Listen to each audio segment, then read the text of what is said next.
He doesn't know who he is. He knows who he has been told he is. He's been told his name is Daryl Powell. Daryl grew up in Middletown, and he was in the class of 1995 from Middletown Area High School. But now Daryl is a man without any memories of his past, but part of his past is Abby Naub. I think the last contact I had with Daryl was around 2014. Abby Naub is Daryl's ex-wife. They divorced in 2013. Now, Abby is Daryl's main connection to his forgotten life. On September the 8th, Daryl was found unconscious in a Wawa restroom in Orlando, Florida. He was taken to the hospital as a John Doe.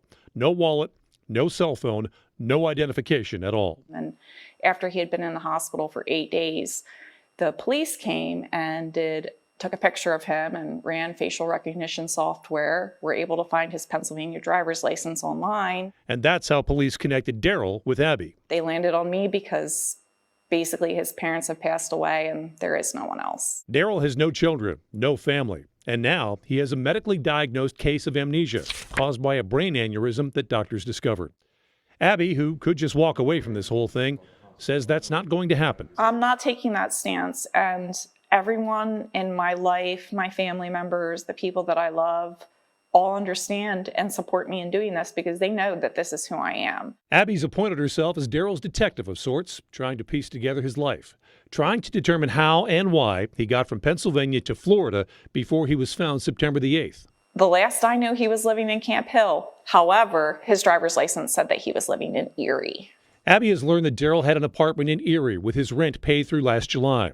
She also determined that in July, Daryl rented a car in Erie, which has been found in Florida. An invoice she discovered shows that Daryl booked a cruise out of Miami from August the 3rd to the 10th. At this point, it's unknown if he actually went on that cruise.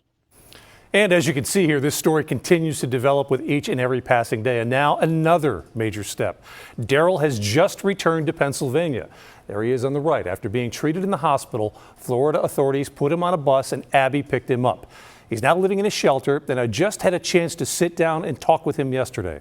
A soft-spoken man, Daryl says he just wants to piece his life together. Basically, I'd like to just be able to start over and I mean, hopefully,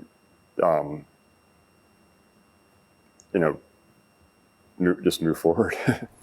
We spent some time looking at photos of his past life provided to us by Abby, but nothing jogged his memory. Next week, I'll share Daryl's interview with you here on News 8. So the goal here, folks, is to try to find out what happened to Daryl, why he ended up in Florida, and what may have happened before he was found unconscious. If you have any information to offer, please reach out to me on my Facebook page, which is Brian Roach, WGAL. Daryl says he has been told by doctors that his memory may possibly return in the future. But that aneurysm, it's still there, and the medical path forward, very unclear at this point.